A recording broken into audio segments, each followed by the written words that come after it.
Hey everyone, it's Hurley from Inklips and welcome to another video. Today I'm going to be showing you how to create 4 simple yet stunning Christmas cards using some Gina K Designs inks, some Copic markers, and only one stamp set from Gina K Designs. This has a bunch of different really detailed stamps in it you can use to make a bunch of different cards, and I'm excited to show you how today. Alright, so for all 4 cards today, I'm just going to take one of the stamps from the stamp set for each card, and I'm going to be kind of flipping it around and moving it around as I stamp it down on the piece of paper. This way I can kind of fit it all together like a puzzle on the card, and this way it kind of turns out like a pattern paper once you're all done stamping the images down onto the cardstock.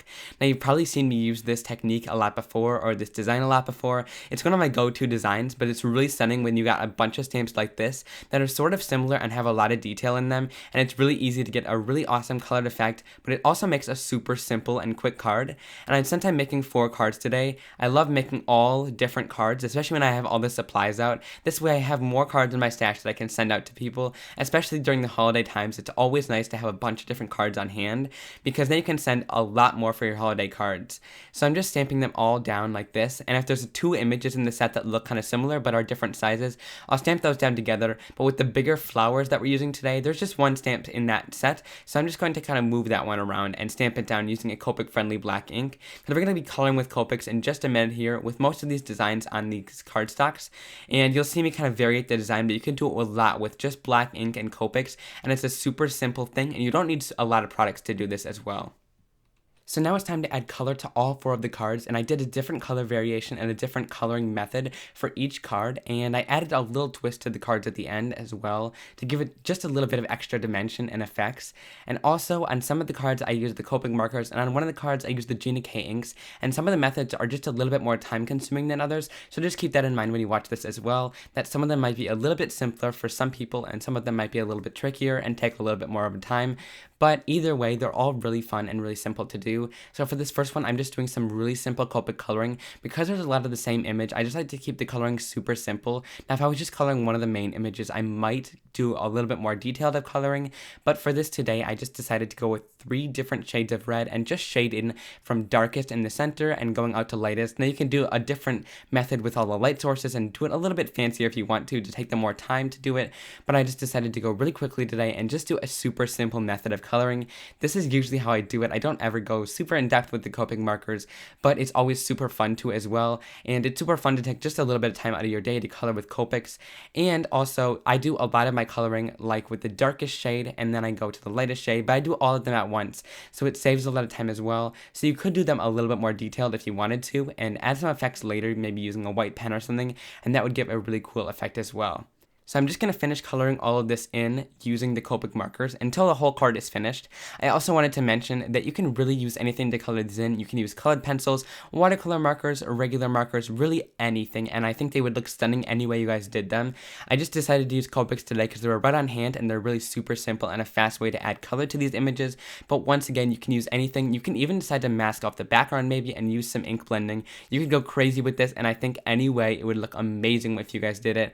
I just think this repetitive technique makes the colors really pop off the page, and it's a great way to practice your coloring as well. If you want to just spend a lot of time coloring these in and really practicing your blending, it's a really open space to do it with these stamps or with really anything you guys have, and you can really color them in super well.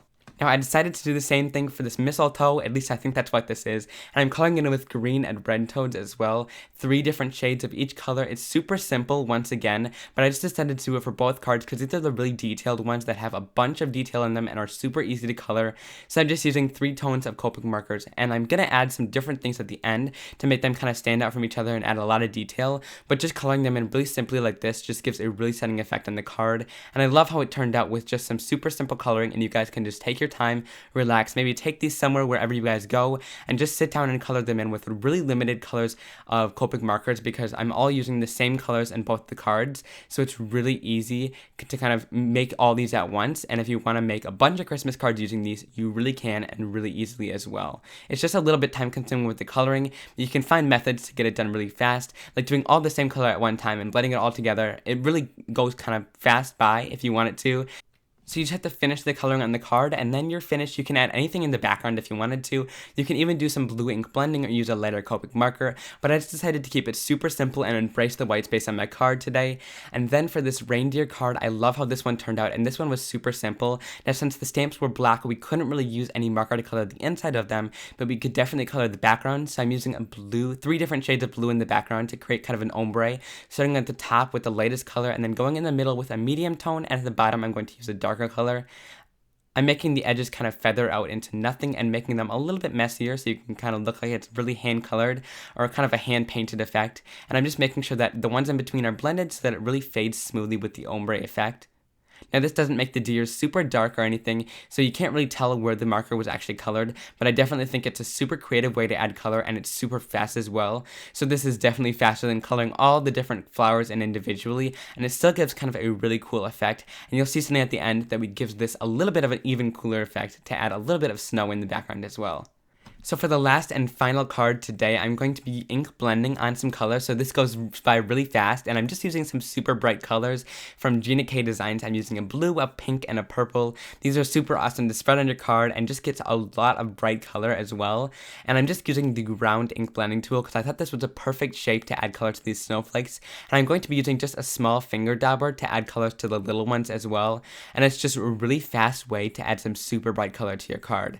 So I'm just kind of taking in the color onto the thing, tapping it off once to the side so you don't get that dark of a color or any harsh lines, and then I'm just going to kind of move the blending tool around a couple times to get some of that color into the paper and not just get a really harsh circle, so that it blends out just a little bit and you get some really nice color onto your card as well, and it softens out a little bit at the edges if you move it around like that in kind of a circle. Now for the smaller dauber, it was harder to get such a soft blended color because it's a little bit of a harder sponge because it stays in place a little bit more, but I still love the effect that we got with the smaller one. And since there's different sizes of each one, you can get different colors. Now if you have a really tiny image, you can also use just the top of a pencil eraser, and that'll just add the super tiniest color to anything you really want it to on your cards, and that's a great way to add some super simple color. I'm adding all of the panels to the card bases. I'm using top folding card bases and a piece of foam with adhesive on both sides. I added it onto my cards, and I'm just going to lay them onto the panel like that so I get a little bit of dimension onto the cards. Then I'm going to be heat embossing my sentiments using some birthmark ink and opaque bright white embossing powder, and I'm heat embossing the sentiments Holiday Greetings and Merry Christmas from the same stamps that we've been using this whole time on some black cardstock as well, just to make it pop and give it a lot of contrast. And then I'm going to be adding them on using some foam tape for a lot of dimension onto my card, and then we're going to be adding the little something special to each card that I kept mentioning earlier in the video. For the Merry Christmas one with I think the mistletoe on it, I'm going to be using some stickles, some glitter stickles to add onto the center of the berries. This just gives a little bit of glitter and dimension to these little berries, and it makes them shine just a little bit more on the card and gives a little bit more effect, and it draws your eyes kind of to those little areas. And then for this snowflake card, I'm using some Wink of Stella on here. Now this doesn't react with the ink or anything, so it gives you some really easy shimmer onto the card, and the glitter doesn't come off, but it gives you a really nice shine. It's really hard to capture on camera, but in real life it looks just awesome. Then for this reindeer card, I'm gonna make it look like it's snowing in the background and that there's a little bit of snow on the reindeer as well by adding just some pigment ink with one of those little finger daubers that I was using earlier and tapping really lightly, and this just gives a little snow effect onto the cards. I also added some clear embossing powder onto the center of the poinsettias, so if you see them shine a little bit, I forgot to get that on camera, but I did that as well to add a little bit of effect to that. Now, I hope you guys really enjoyed these holiday cards today. I loved the effect, and just using one stamp set, I think we got a lot of cards out of it, and you can definitely make even more if you wanted to. These are super simple holiday cards, but I think they give a real pop, and when somebody opens up, it'll definitely brighten their day. If you want to check out these links on screen, you can hit that subscribe button and join me for a bunch of videos in the future. And also, if you want to click over to my blog, there'll be a full supplies list there, as well as much more information and many more pictures.